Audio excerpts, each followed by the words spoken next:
Explainer in Manipuri na ngasi puduna lagliba film asigi maming Rampage. Film asigi hawrapada Rampage project pu ulami sinna sida aikoina Athena 1 kauba spaceship ama Earth ki orbit pu poiduna leiba uba phangli. Space manung aduda company amana uchi amagi DNA sizinaduna experiment ama tawrami. Karigumba aswoiba kharadagi experiment adu fail oirami. Experiment fail oiba maramna experiment tawriba uchi adugi body asi yamna sawbata natana sauganba amadi aggressive su oirami. Spaceship adugi manungda uchi aduna akai atoi mayam ama thokhanbata natana scientist ayamba su hathirami. Lemhoriba hinghoriba scientist asi Clary khakta ngaiki mahagna spaceship adugi Earth yauna chatpada mateng panggadaba capsule adugi manung changge haina thong hangge honarami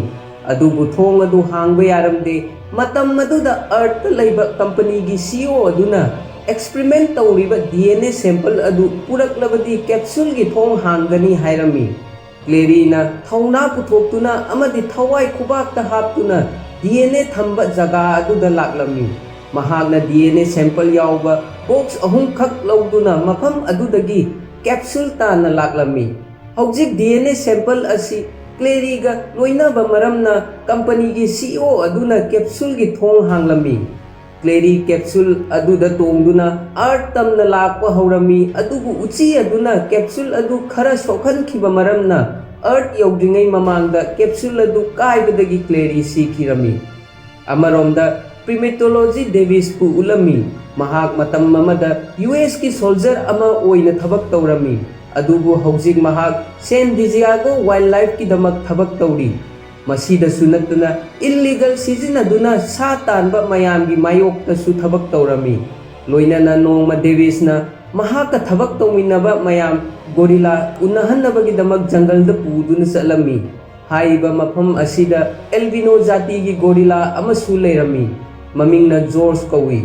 George na piklingai matamda mahaki mamabu sadan basing na hathi matam maduda Davis na mahaku kanbi khirami ngasi phauba Davis na George ku yengsinduna lakpani haibadi mahaku senaduna lakpani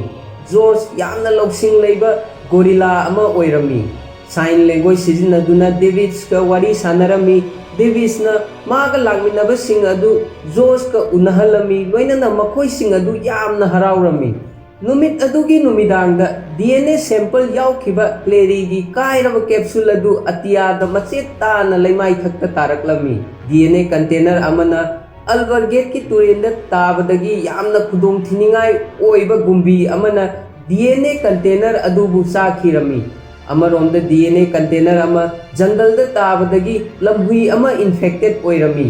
aduga aroibada ahum suba DNA container adu George ki territory da tabadagi George su genetic DNA aduna infected oirami mathangi numita George na balu amabu hathre haibagi pau Davis na tarami haiba balu asi yengbada George dagi yamna chawba balu ama oirami thogdok asina maram oiduna George ku atopa jaga amada phajinduna thamli pau asi phangbadagi Davis George ki manakta laklami mahakna George ku unaba matamda yamna ngapkhirami George ki haksang asi hanadagi yamna saukhatlaga leiba thengnarami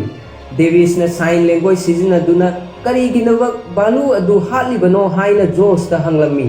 George na balu adu ubada yamna kiba maramna balu adu hathibani hairami matam maduda George ki haksangda karigumba ahongba khara lakpadagi mahak yamna aggressive oirami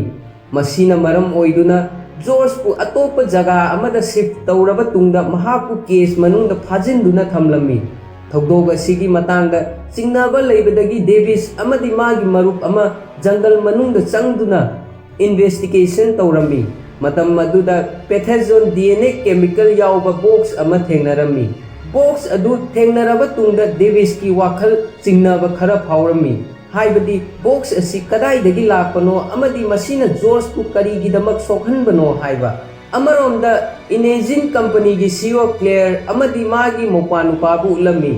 matam maduda makhoi gi spaceship adu kaire haiba khanglami masi tabada Claire gi mopanupa yamna mathwai nungairamde adubu Claire di karisu nungaitaba phawramde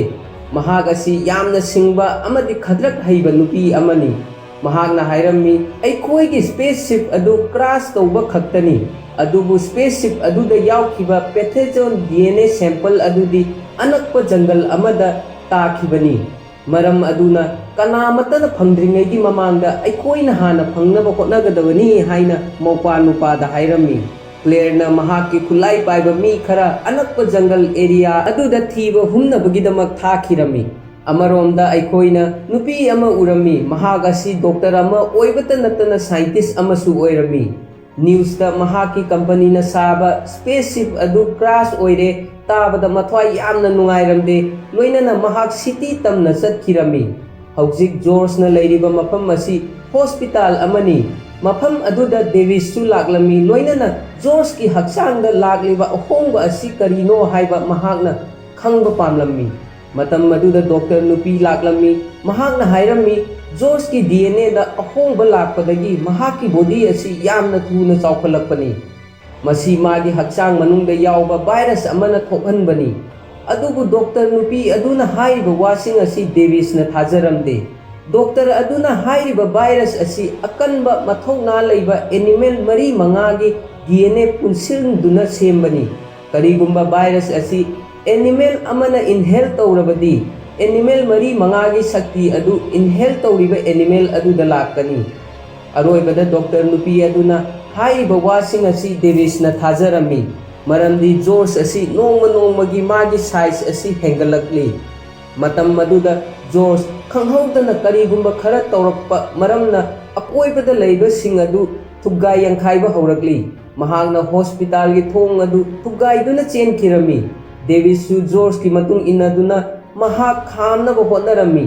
ꯃꯃꯥꯡꯗꯗꯤ ꯗꯦꯕꯤꯁꯅ ꯍꯥꯏꯕꯁꯤꯡ ꯖꯣꯔꯖꯅ ꯏꯟꯗꯨꯅ ꯂꯥꯛꯄꯅꯤ, ꯑꯗꯨꯕꯨ ꯍꯧꯖꯤꯛ ꯗꯦꯕꯤꯁꯅ ꯍꯥꯏꯕꯁꯤꯡ ꯑꯁꯤ ꯃꯍꯥꯛꯅ follow ꯇꯧ ꯍꯥꯏꯕ ꯌꯥꯔꯝꯗꯦ꯫ ꯃꯇꯝ ꯑꯗꯨꯗ ꯈꯪꯍꯧꯗꯅ ꯄꯨꯂꯤꯁꯀꯤ ꯇꯤꯝ ꯑꯃ ꯂꯥꯛꯇꯨꯅ ꯖꯣꯔꯖꯄꯨ ꯇꯨꯝꯍꯟꯅꯕꯒꯤꯗꯃꯛ ꯏꯟꯖꯦꯛꯁꯟ ꯀꯥꯞꯅꯕ ꯍꯣꯠꯅꯔꯝꯃꯤ꯫ ꯗꯦꯕꯤꯁꯅ ꯏꯟꯖꯦꯛꯁꯟ ꯀꯥꯞꯇꯅꯕ ꯃꯈꯣꯏꯁꯤꯡꯗ ꯍꯥꯏꯔꯝꯃꯤ, ꯑꯗꯨꯕꯨ ꯄꯨꯂꯤꯁꯁꯤꯡ ꯑꯗꯨꯅ ꯗꯦꯕꯤꯁꯅ ꯍꯥꯏꯕ ꯋꯥ ꯑꯃꯠꯇ ꯇꯥꯔꯝꯗꯦ, ꯂꯣꯏꯅꯅ ꯖꯣꯔꯖꯀꯤ ꯃꯊꯛꯇ ꯏꯟꯖꯦꯛꯁꯟ ꯑꯗꯨ ꯀꯥꯞꯈꯤꯔꯝꯃꯤ꯫ ꯏꯟꯖꯦꯛꯁꯟ ꯑꯗꯨꯅ ꯄꯥꯟꯕꯗꯒꯤ ꯇꯞꯅ ꯇꯞꯅ ꯖꯣꯔꯖ ꯋꯥꯟꯊꯈꯤꯔꯝꯃꯤ꯫ ꯅꯥꯀꯜ ꯑꯃꯔꯣꯝꯗ ꯀ꯭ꯂꯦꯔꯅ ꯊꯥꯔꯛꯄ ꯈꯨꯠꯂꯥꯏ ꯄꯥꯏꯕꯁꯤꯡ ꯑꯗꯨꯅ ꯚꯥꯏꯔꯁ ꯏꯟꯍꯦꯜ ꯇꯧꯈꯤꯕ ꯑꯦꯅꯤꯃꯦꯜ ꯑꯗꯨ ꯖꯪꯒꯜ ꯃꯅꯨꯡꯗ ꯊꯤꯕ ꯍꯧꯔꯝꯃꯤ꯫ ꯀ꯭ꯂꯦꯔ ꯑꯃꯗꯤ ꯃꯥꯒꯤ ꯃꯧꯄ꯭ꯋꯥ ꯅꯨꯄꯥꯅ ꯈꯨꯠꯂꯥꯏ ꯄꯥꯏꯕꯁꯤꯡ ꯑꯗꯨꯅ ꯇꯧꯕ ꯊꯕꯛꯁꯤꯡ ꯑꯗꯨ ꯂꯥꯏꯚ ꯁ꯭ꯇ꯭ꯔꯤꯝꯒꯤ ꯃꯇꯦꯡꯅ ꯃꯈꯣꯏꯒꯤ ꯑꯣꯐꯤꯁꯇ ꯂꯥꯏꯅ ꯎꯕ ꯐꯪꯂꯝꯃꯤ꯫ ꯋꯨꯜꯐ ꯑꯃꯅ ꯚꯥꯏꯔꯁ ꯑꯗꯨ ꯏꯟꯍꯦꯜ ꯇꯧꯈꯤꯕꯅꯤ ꯍꯥꯏꯕ ꯃꯈꯣꯏꯅ ꯈꯪꯂꯝꯃꯤ꯫ ꯚꯥꯏꯔꯁ ꯏꯟꯍꯦꯜ ꯇꯧꯕ ꯃꯔꯝꯅ ꯋꯨꯜꯐ ꯑꯗꯨ ꯍꯧꯖꯤꯛ ꯌꯥꯝꯅ ꯆꯥꯎꯕ ꯁꯥ ꯑꯃ ꯑꯣꯏꯔꯦ, ꯃꯔꯝꯗꯤ ꯃꯈꯣꯏꯅ ꯌꯥꯝꯅ ꯆꯥꯎꯕ ꯑꯃꯗꯤ ꯌꯥꯝꯅ ꯂꯨꯕ ꯁꯥꯒꯤ ꯈꯣꯡꯒꯨꯜ ꯑꯃ ꯊꯦꯡꯅꯈꯤ꯫ ꯈꯨꯠꯂꯥꯏ ꯄꯥꯏꯕꯁꯤꯡ ꯑꯗꯨ ꯈꯣꯡꯒꯨꯜ ꯑꯁꯤ ꯎꯕꯗ ꯌꯥꯝꯅ ꯀꯤꯔꯝꯃꯤ, ꯑꯗꯨꯕꯨ ꯃꯈꯣꯏꯁꯤꯡ ꯑꯗꯨꯅ ꯋꯨꯜꯐ ꯑꯗු ꯌꯥꯝꯅ ꯊꯧꯅꯥ ꯂꯩꯅ ꯊꯦꯡꯅꯔꯝꯃꯤ꯫ ꯑꯗꯨꯕꯨ ꯂꯥꯏꯕꯛ ꯊꯤꯕꯗꯒꯤ ꯋꯨꯜꯐ ꯑꯗꯨ ꯌꯥꯝꯅ ꯀꯟꯕ ꯃꯔꯝꯅ ꯈꯨꯠꯂꯥꯏ ꯄꯥꯏꯕꯁꯤꯡ ꯑꯗꯨ ꯍꯥꯠꯂꯝꯃꯤ꯫ ꯂꯦꯝꯍꯧꯔꯤꯕ ꯈꯨꯠꯂꯥꯏ ꯄꯥꯏꯕ ꯃꯤ ꯑꯃꯕꯨ ꯀꯟꯒꯦ ꯍꯥꯏꯗꯨꯅ ꯍꯦꯂꯤꯀꯣꯞꯇꯔ ꯑꯃ ꯃꯐꯝ ꯑꯗꯨꯗ ꯂꯥꯛꯂꯝꯃꯤ, ꯑꯗꯨꯕꯨ ꯋꯨꯜꯐ ꯑꯗꯨꯅ ꯆꯤꯡꯊꯛꯇꯒꯤ ꯍꯦꯂꯤꯀꯣꯞꯇꯔ ꯑꯗꯨꯗ ꯆꯣꯡꯁꯤꯜꯂꯛꯇꯨꯅ ꯃꯈꯣꯏꯁꯤꯡꯕꯨ ꯂꯣꯏꯅ ꯍꯥꯠꯈꯤꯔꯝꯃꯤ꯫ ꯑꯃꯔꯣꯝꯗ ꯁꯦꯅꯤꯌꯔ ꯑꯦꯖꯦꯟꯠ ꯑꯃꯅ ꯗꯦꯕꯤꯁꯄꯨ ꯐꯥꯈꯤꯔꯝꯃꯤ, ꯂꯣꯏꯅꯅ ꯖꯣꯔꯖꯄꯨ ꯐꯥꯖꯤꯟꯗꯨꯅ ꯄ꯭लेꯟ ꯑꯃꯗ ꯄꯨꯅꯕꯒꯤ ꯊꯧꯔꯥꯡꯂꯤꯉꯩ ꯃꯇꯝꯗ ꯗꯦꯕꯤꯁꯅ ꯁꯦꯅꯤꯌꯔ ꯑꯦꯖꯦꯟꯠ ꯑꯗꯨꯗ ꯑꯩꯁꯨ ꯖꯣꯔꯖꯀ ꯂꯣꯏꯅꯗꯨꯅ ꯄꯨꯕꯤꯌꯨ ꯍꯥꯏꯔꯝꯃꯤ꯫ ꯁꯦꯅꯤꯌꯔ ꯑꯦꯖꯦꯟꯠ ꯑꯗꯨꯅ ꯗꯦꯕꯤꯁꯀꯤ ꯋꯥꯐꯝ ꯑꯗꯨ ꯌꯥꯗꯨꯅ ꯗꯦꯕꯤꯁ ꯑꯃꯗꯤ ꯗꯣꯛꯇꯔ ꯅꯨꯄꯤ ꯃꯈꯣꯏ ꯑꯅꯤ ꯖꯣꯔꯖ ꯌꯥꯎꯕ ꯄ꯭लेꯟ ꯑꯗꯨꯗ ꯄꯨꯟꯅ ꯄꯨꯗꯨꯅ ꯆꯠꯂꯝꯃꯤ꯫ ꯁꯦꯅꯤꯌꯔ ꯑꯦꯖꯦꯟꯠ ꯑꯗꯨꯅ ꯅꯣꯛꯇꯨꯅ ꯗꯦꯕꯤꯁꯇ ꯖꯣꯔꯖꯀꯤ ꯑꯣꯏꯔꯤꯕ ꯐꯤꯚꯝ ꯑꯁꯤꯒ ꯆꯞ ꯃꯥꯟꯅꯕ ꯋꯨꯜꯐ ꯑꯃꯁꯨ ꯂꯩꯔꯤ꯫ ꯑꯦꯖꯦꯟꯠ ꯑꯗꯨꯅ ꯗꯣꯛꯇꯔ ꯅꯨꯄꯤ ꯑꯗꯨꯗ ꯑꯣꯟꯁꯤꯟꯗꯨꯅ ꯊꯧꯗꯣꯛꯁꯤꯡ ꯑꯁꯤ ꯑꯗꯣꯝꯅ ꯊꯕꯛ ꯇꯧꯕ ꯀꯝꯄꯅꯤ ꯑꯗꯨꯅ ꯊꯣꯛꯍꯟꯕ ꯉꯥꯛꯇꯅꯤ ꯍꯥꯏꯔꯝꯃꯤ꯫ ꯀ꯭ꯂꯦꯔꯒꯤ ꯃꯧꯄ꯭ꯋꯥ ꯅꯨꯄꯥꯅ ꯀ꯭ꯂꯦꯔꯗ ꯑꯩꯈꯣꯏꯅ ꯑꯦꯛꯁꯄ꯭ꯔꯤꯃꯦꯟꯠ ꯇꯧꯈꯤꯕ ꯑꯦꯅꯤꯃꯦꯜ ꯑꯗꯨ ꯍꯧꯖꯤꯛ ꯃꯤꯂꯤꯇꯔꯤ ꯃꯌꯥꯝꯅ ꯄꯨꯗꯨꯅ ꯆꯠꯂꯤ꯫ ꯃꯧꯄ꯭ꯋꯥ ꯅꯨꯄꯥꯒꯤ ꯋꯥꯐꯝ ꯑꯁꯤ ꯇꯥꯔꯕ ꯇꯨꯡꯗ ꯀ꯭ꯂꯦꯔꯅ ꯃꯧꯄ꯭ꯋꯥ ꯅꯨꯄꯥ ꯑꯗꯨ ꯕꯤꯜꯗꯤꯡ ꯑꯃꯒꯤ ꯃꯊꯛꯇ ꯄꯨꯗꯨꯅ ꯆꯠꯂꯝꯃꯤ꯫ ꯃꯍꯥꯛꯅ ꯃꯧꯄ꯭ꯋꯥ ꯅꯨꯄꯥ ꯑꯗꯨ ꯔꯦꯗꯤꯌꯦꯁꯟ ꯑꯣꯏꯕ ꯇꯋꯥꯔ ꯑꯃ ꯎꯠꯂꯝꯃꯤ꯫ ꯃꯈꯥ ताना ꯀ꯭ꯂꯦꯔꯅ ꯍꯥꯏꯔꯝꯃꯤ, ꯀꯔꯤꯒꯨꯝꯕ ꯑꯩꯅ ꯔꯦꯗꯤꯌꯦꯁꯟ ꯑꯁꯤ ꯑꯣꯟ ꯇꯧꯕ ꯃꯇꯝꯗ ꯚꯥꯏꯔꯁ ꯑꯗꯨꯅ ꯏꯟꯐꯦꯛꯇꯦꯗ ꯑꯣꯏꯕ ꯑꯦꯅꯤꯃꯦꯜ ꯈꯨꯗꯤꯡꯃꯛ ꯃꯐꯝ ꯑꯁꯤꯗ ꯆꯤꯡꯁꯤꯟꯗꯨꯅ ꯂꯥꯛꯀꯅꯤ ꯍꯥꯏꯔꯝꯂꯒ ꯔꯦꯗꯤꯌꯦꯁꯟ ꯑꯗꯨ ꯑꯣꯟ ꯇꯧꯔꯝꯃꯤ꯫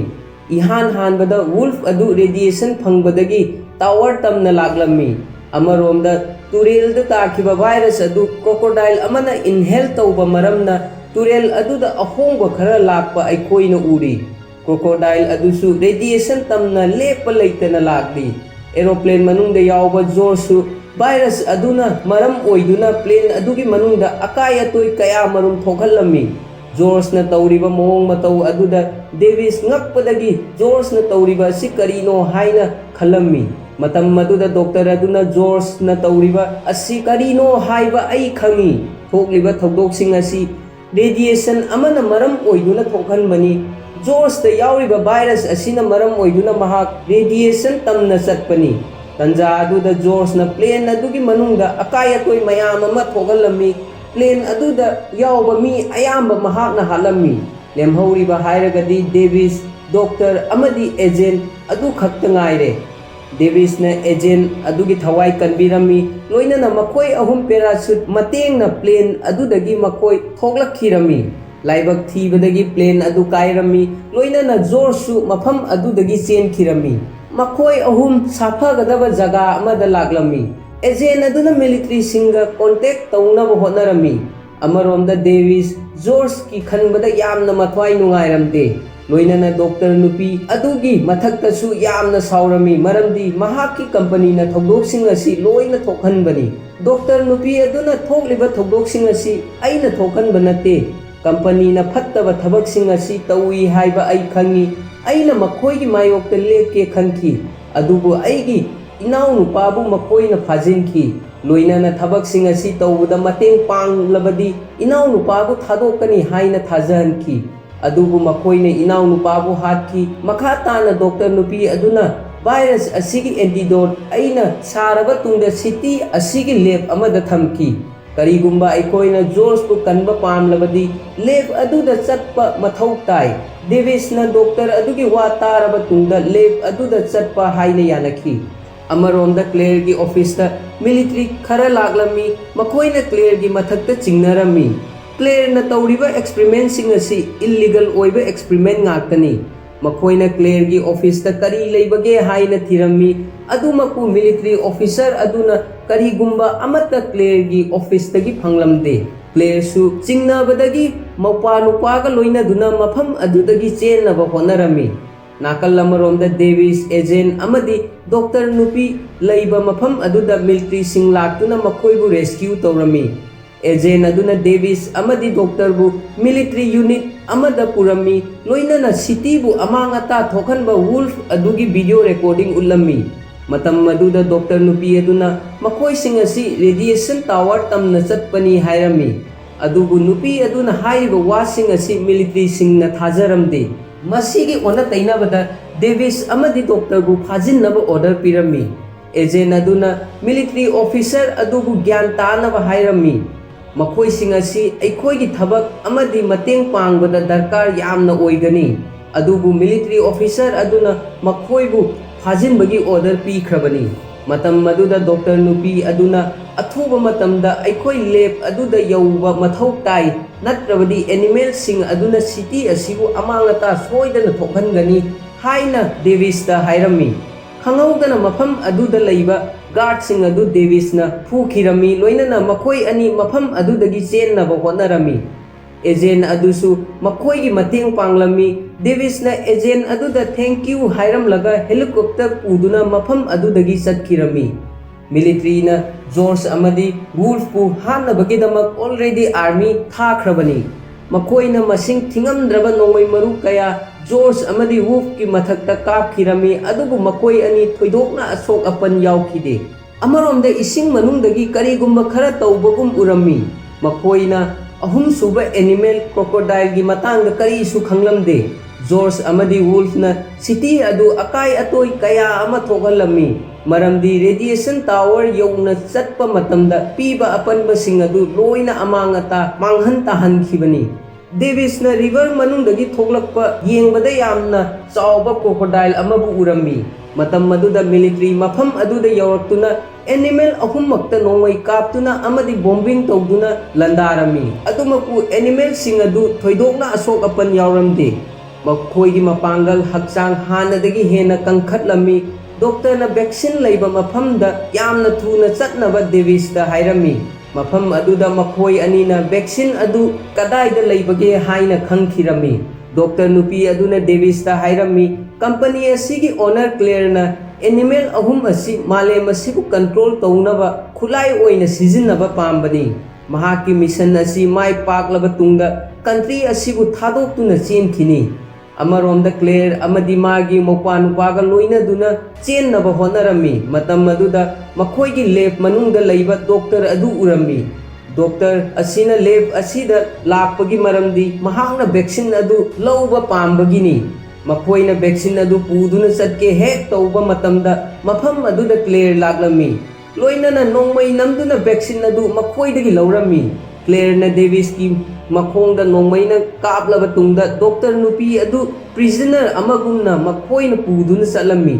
डेविस नोंगमईना पानबदगी सोकपा खक्तनी सिरमदे क्लेयरना डॉक्टर नुपी अदु पुदुना चटपगी मरमदी डॉक्टर की मतेंग लौदुना मखोय मफम अदुदगी थोकपा पामली मतम अदुदा जोरसु मखोयना लैबा टावर अदुदा लाक्लमी रेडिएशन मरम ओइदुना महाक यामना ब्रूटल ओइरमी महांगना रेडिएशन टावर अदुबु थुगाइबा हौरमी मसीना मरम ओइदुना बिल्डिंग अदु निकलमी मतम अदुदा डेविस लाक्तुना डॉक्टर नुपी